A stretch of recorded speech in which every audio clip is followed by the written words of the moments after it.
series of H-1B layoffs. What happens if you were laid off while you were in another country? You were outside of USA. Hi there, my name is Neha Mahajan. I am the American alien. And joining me all the way from Virginia is attorney Ishan Anand of Chug Law Firm.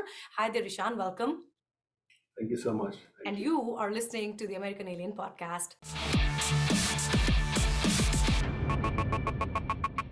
What happens if someone is in an unfortunate situation? They are outside of United States of America, and this wave of H1 tech layoffs that have hit United States of America. What happens to their visa status in that case? And if you have an email from the employer that you are laid off Yeah. and you are outside, Yeah. I'm really basically I'm not a person who is I'm very liberal first of all, and I'm very optimistic. Yeah. But in this situation, I think you are done. Reason, the moment you are laid off, the visa is not valid. Even if you have a stamping on your Right. passport, the visa is not valid. Okay, because you don't have the underlying job Right. that validates the visa. And the moment you enter the country, you tell USCIS or you tell CBP Customs, you tell them that I am here to join my company, my employer. But you don't even have an employer who is waiting for you. But what about the grace period? Grace period is only applicable if you are in the US Okay. to wrap up and leave. It's not so you are in the US and you have a grace period that you can wrap up and leave or change employer Right. or go to some other I would say status. Right.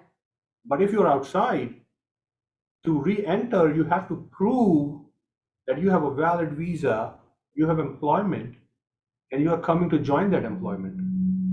Goodness. So, So, so meaning if you but sometimes you may see or people will tell you, oh, I had my layoff, but I came. yeah. Now, very very tricky situation. I don't know what you said. To the I don't know CBP what they officer. asked. Yeah. Don't know what Yeah. they asked. Very careful, very careful. Why you? I won't be surprised if tomorrow they revoke your H1B completely Okay. because misrepresentation they can revoke your H1B. Now it is also happening with 221G. The consulates are telling you that your employer is a fraud. Yeah. All right. Now in that case, I'm with you. If that happens, I would rather sue USCIS. I would rather sue DOS Yeah. because your visa cannot be revoked if the employer is at fault. Your visa can be revoked if you got that visa, if you have received that visa with misrepresentation or fraud. Right. It's applicants, if it's applicant's problem, you can revoke the visa, but you cannot revoke the visa if it's employer's problem. Got it. Okay, if Yeah. that, so you can, if you have a stamping, if you have everything and the employer does something wrong, Yeah.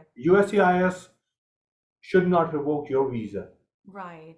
Then you have basically the visa will be revoked eventually. The visa Right. will be revoked, but you will not lose the cap, your status of Right. H1 cap. Yeah. So meaning you have acquired the visa, now you can transfer it, extend it Mm-hmm. for the rest of your life, right? Right. Right. So Which is, yes, if ironic. it yeah, if it's revoked because of your fault, your status, meaning you whatever you have acquired is not lost. You Right. cannot change employer, you cannot extend it. But if it's revoked with employer's fault, Yeah. you can extend it, you can change employer. Right. But here we're talking about the scenario where H-1B visa holder had a legit stamp, went to India or went elsewhere, and then gets an email that, hey, your services are no longer required, and they cannot technically enter back in the US. And if you try to, lie, misrepresent your scenario at CBP officer's interview, then you're actually done for, right? If caught, right? Yeah. And what advice would you give to people in such a situation? What happens to how, because think about this, if someone has an I-140 and went outside of US and such a scenario happens with them, how will they wrap up their entire life that they have set up here in United States of America? Their kids go to school, they have cars, they have house, maybe one or two investments, um, and so many Now, other things that they're probably not coming to my mind right now. But yeah, that case is still true with if you are in the US. You cannot wrap up your life in 60 days. well, you can't. But this is even more unfortunate that if you're not even able to come back, what do you do then? Then do you give Maybe your power of try. attorney to someone else You can to do speak all for you? those things, but you can try B2. Okay, You can file a visa. You can file, okay, I want a B2, B1, B2. If you want to try and tell CBP officer that, but I would say come clear if yes, you be want to truthful. re-enter. Be absolutely truthful to the You CBP Yeah, officer. because if you think about it, when I'm like now I'm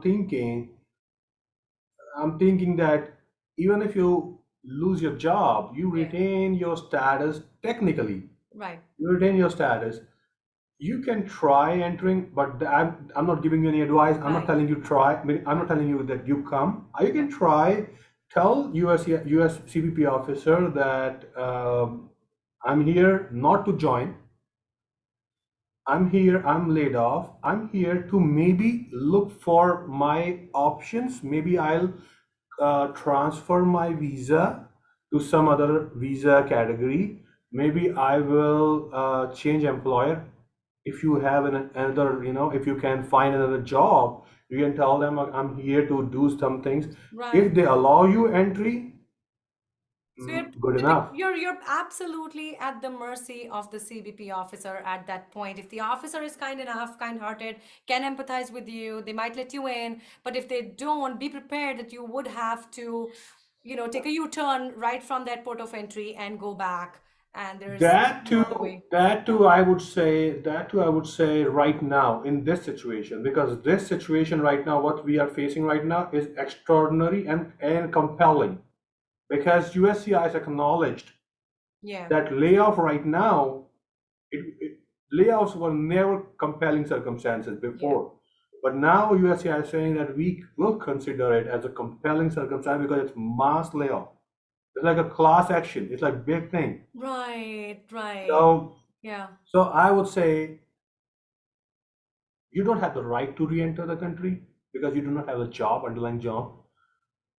If you try at your own risk. Uh, I don't know what will happen. Okay, okay, fair enough. I think that gives at least little idea of what a person can or cannot do if they are stuck in such a situation. So I really want to thank you for your time. That is attorney Ishan Anand of Chug Law Firm, and I am Neha Mahajan. We'll be leaving our information right here. If you want to reach out to us, send us your questions, want us to talk about a particular topic, we will be happy to do that for you. And if you haven't subscribed to our channel just yet, and if you like our content, please subscribe to it and leave us a comment. We'll be happy to see what you have to say to us. All right, then. I will see you next time. Take care.